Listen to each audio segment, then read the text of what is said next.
Welcome to the Outbound Sales Podcast with your host, Jeff Swan. Each week, we're going to be talking to sellers, sales leaders, and company founders who are sharing their secrets to getting over 10 meetings booked per month per rep. Every episode is going to be packed full of tactical and practical tips you can use to fill your funnel today. So thank you and happy hunting. Hey everyone, and welcome to the Outbound Sales Podcast. I'm your host, Jeff Swan, and with me today is Shai, who is a director. Is it? Sorry, Shai. Actually, I'm going to let you introduce yourself because I think you'd probably do it better than me. Thanks, Jeff. I'm in the capacity of VP Growth at Amilia. We are a SaaS platform it's an e-commerce platform that enables businesses in the recreation and activity space to really better, serve their customers, offer, sell, manage activities online seamlessly. Oh, that's exciting. So, I mean, that space just seems like something that it just needs better tech. It needs a better experience for people. Oh man, you're preaching to the choir. Imagine, we definitely believe that booking a class, a ballet class for your kids, or swimming lessons, or camps, or a parks and recreation facility should be as easy as buying a book. I mean, we're in 2022. We still think we're in 2020, but we are in 2022. So it's definitely ripe. It's a ripe market, and it's unpleasant right now. If you're in the public sector, you want to get something done we're trying to help, community servants, or not community servants, but community organizations to better serve the community. These are businesses that are usually extremely passionate about the community and how to keep people active and keep people engaged and keep people interacting. And obviously the pandemic did not help us with activities in general. But it's a great time to think about, how do I come out of this in a way that I provide a better experience, whether it's in the private sector or the public sector. If you're a city or you're a small business, karate, your local karate school, for example. Right. Yeah. No, I really like that. I like that word experience. I think that's something that is starting to become more important to companies. And I'm sure with technologies such as yours, it makes it easier to have that seamless experience. Right. Yeah. And so a lot of people might not know this about me, but I started my entrepreneurial career as a web design company. Okay. Okay. Yeah. And so I remember when we used to build programs like websites for government bodies, and we would get $500,000 for what I would call now a brochure site, something that is not very functionally proficient. Right. And I still see some of those. I mean, the websites are better looking, they're cleaner, they're faster, and all that stuff than when I was building them back then. But the experience just still isn't there. It's not on par with what you see in the private sector. So and people are so used to Facebook and all this stuff that you have or Amazon, you have things at your fingertips and you just go, right? Why not demand that from your government too? Like government service. We wonder every day. Yeah. So there's an educational aspect in that in its entirety. I mean, if I think about our sales and marketing efforts, it's mainly education.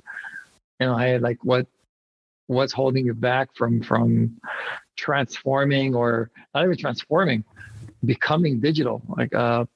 Having a website doesn't mean you're digital. Providing a digital experience and just having, like you said, a website that's just a brochure. What are you really doing? People are buying $100,000 cars online today with a click of a button. Why can't I sign up for, a pottery class? Totally. Why not? Yeah. Yeah. Well, and you know what? So when we look at outbound sales, we typically, I coach people on kind of two types of environments. Is that you're either talking to a prospect who doesn't know they have a problem, right? So, and the outbound, remember, outbound is the top of the funnel. right? Like, so you're either in problem identification, or they might know they have a problem and think that there's no solution, or think that they already have the solution. Yeah. So where do you think most of your buyers are? I always encourage teams to don't be a problem solver, be a problem identifier. So help, approach every sales conversation as a conversation to help someone understand like how we can make their lives better. Think about,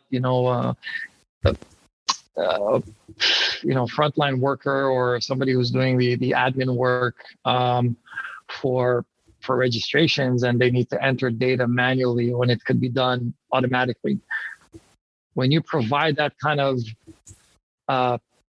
solution to someone, you're not only helping the business, you're helping them as an individual. Like, these are people who worked all their life, they have a lot of experience, well educated, and they're entering data. It's not, for most people, it's not a lot of fun to just punch in your keyboard. You want to do other stuff. You want to engage with your customers. You want to think about new programs. You want to be able to, enhance your existing programs. You want to do some marketing. There's so many things that you can do with time, and time is our most precious asset today. Right. Right. Yeah. Yeah. No, absolutely. I agree 100%. Time is worth more than any dollar you can put in front of me. Yeah. Right. So part of the sales process is, it's a lot of education. It's top of funnel, and in our marketing and in our sales efforts as well. It's really about asking the right questions to help people think. Think about any kind of decision making, not only in sales, it goes from the emotional to the rational. So how do you can't start with the rational if somebody, like, to your point, doesn't even know that there's an issue, or maybe they haven't identified how to solve it, or whatever it is. You have to start with the understanding of, how are you doing this? Like, why would you keep doing things the same way? Right. Yeah. It makes me think about something one of my podcast guests told me, is that when you're starting with value, when you're starting with that rational, right, you're kind of telling somebody that they don't know how to do their job. Right. And so, it's very offensive. Right. We don't realize how offensive it is. Yeah, exactly. Whereas, like, you should be doing this in a different way. That's oof. Yeah. So, I mean, let's change the conversation. Instead of me telling you, hey, Shai, I can save you 40% of your day by looking at the keystrokes you have on your computer. Instead, start with something as simple as, it freaking sucks. Data entry sucks, doesn't it? Yeah. It does. You got my attention, Jeff. You got my attention, right? Like, I like that. I like that a lot. Yeah. Absolutely. Right? Because it gets that emotional, as you said. It's the emotional first, and then you have the right to have the numbers, the rational conversation once the emotion is checked. Right? Yeah. So I love that, Shai. Thank you so much. And I'm writing that in the show notes of don't be a problem solver, be a problem identifier. I really like that. Yeah, exactly. So let's switch gears a little bit now. Let's talk about your sales team. So you said you had a mix of BDRs and AEs right now. Yeah. And it's 8 total people? Today, yeah. And what's the mix there? Is it 50-50? 50-50. Yeah, right on. So 4 and 4. And do you can I ask just really quickly, just so I can understand the makeup of your team? Do you have one SDR to one AE is signed like that, or do you have it where one's inbound, one's outbound? Like, how does your work? So I would have had a different answer for you a few months ago, but we're in such a massive growth right now that we're really structuring the team in a way that addresses enterprise versus smaller type deals that are shorter sales cycles. And in that segment of SMBs, we found that we were much more efficient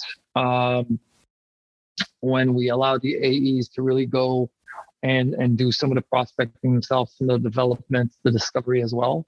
Yeah. And on the enterprise side of things, because we deal with public and private sector, we really have a mix of 2 SDRs per AE, which is usually the flip in most companies, especially in my experience I've seen before. It's, you'll have 1 SDR for 2 AEs, but we really, our solution is is complex. It's so it offers so many different solutions to the platform. There's so many things that you can do with it that the conversations, especially at the discovery stage, are really in depth. It's not just the standard band.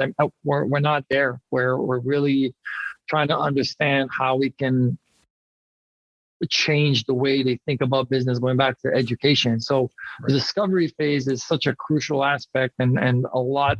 I think it's foundational, right? So we have 2 SDRs for every AE, and thinking about how do we really drive opportunities that not only qualify but also make sense for both sides. Right.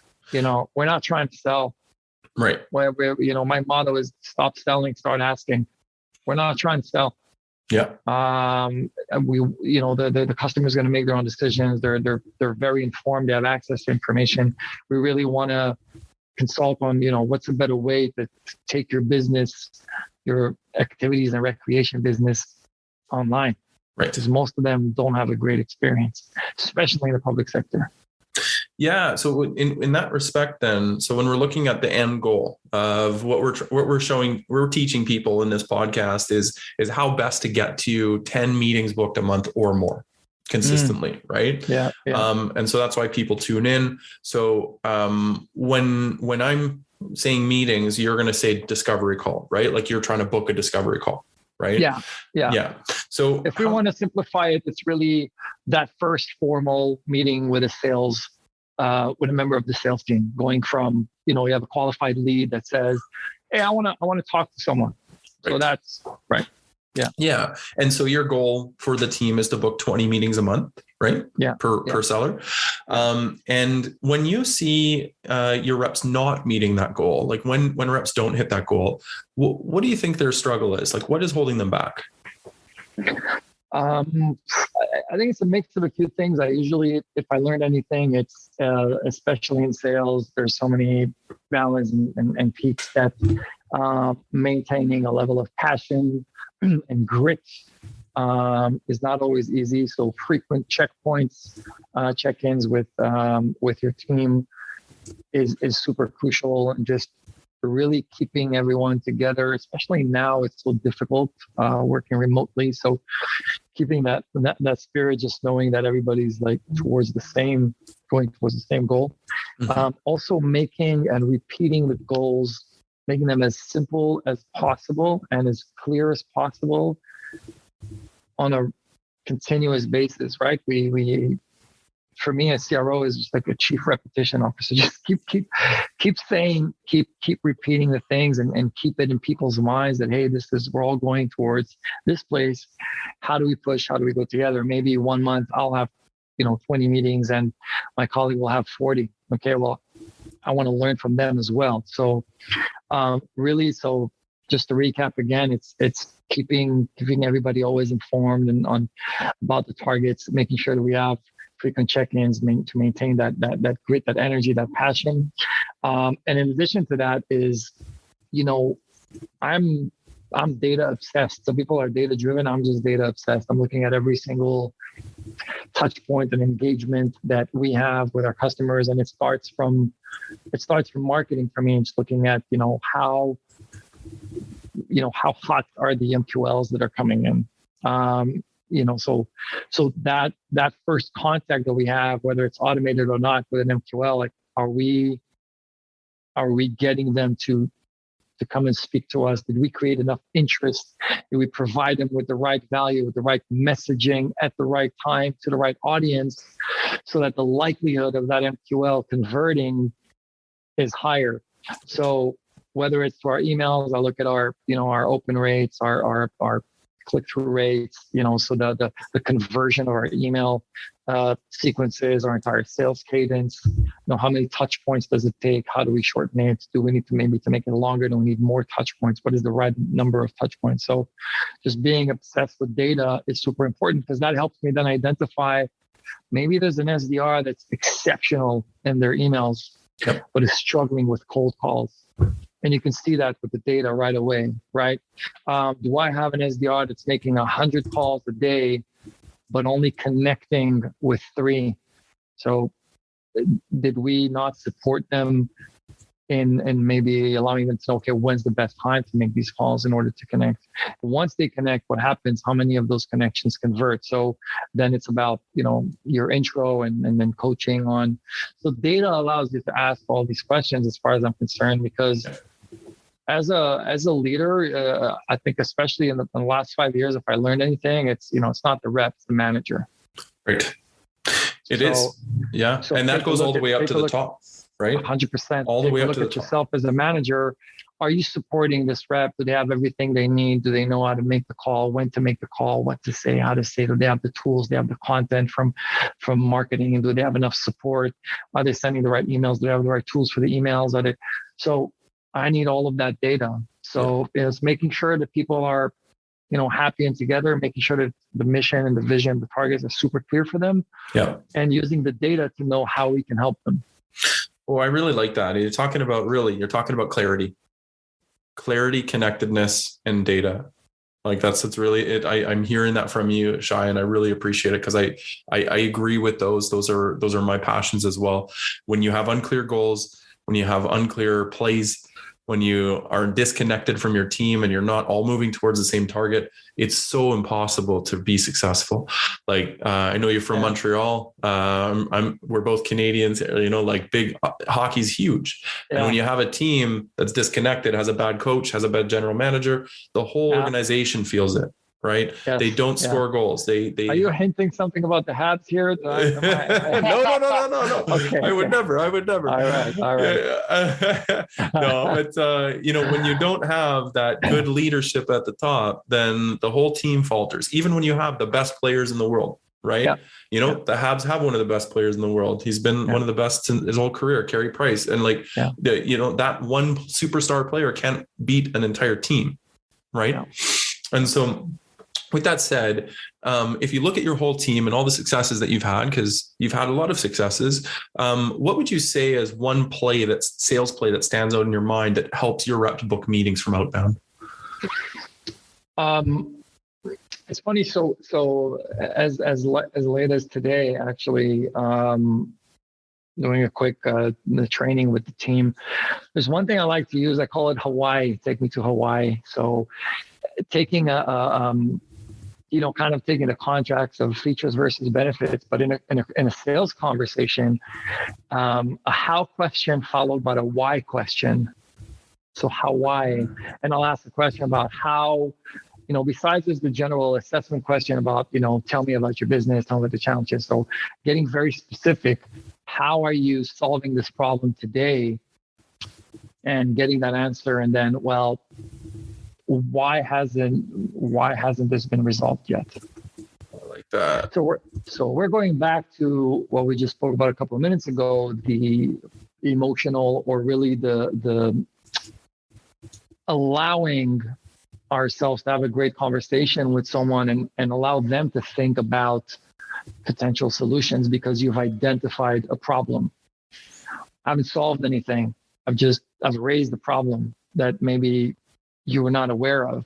Oh, this is the real problem. Well, why hasn't it been resolved yet? So for me, it's like, always think about Hawaii. I it stuck with me.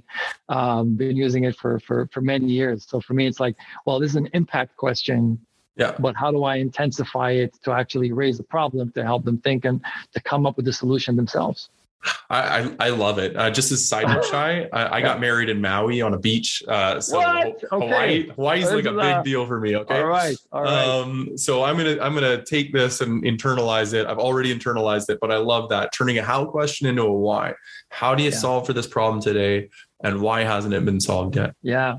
And why would you, for example, when we talk about before, not judging how things are done, like, oh, why are you doing it this way when you could be doing it the other way, versus, why do you think it's not working? Yeah. Why do you think? I like that better. Yeah. Why do you think it's not working?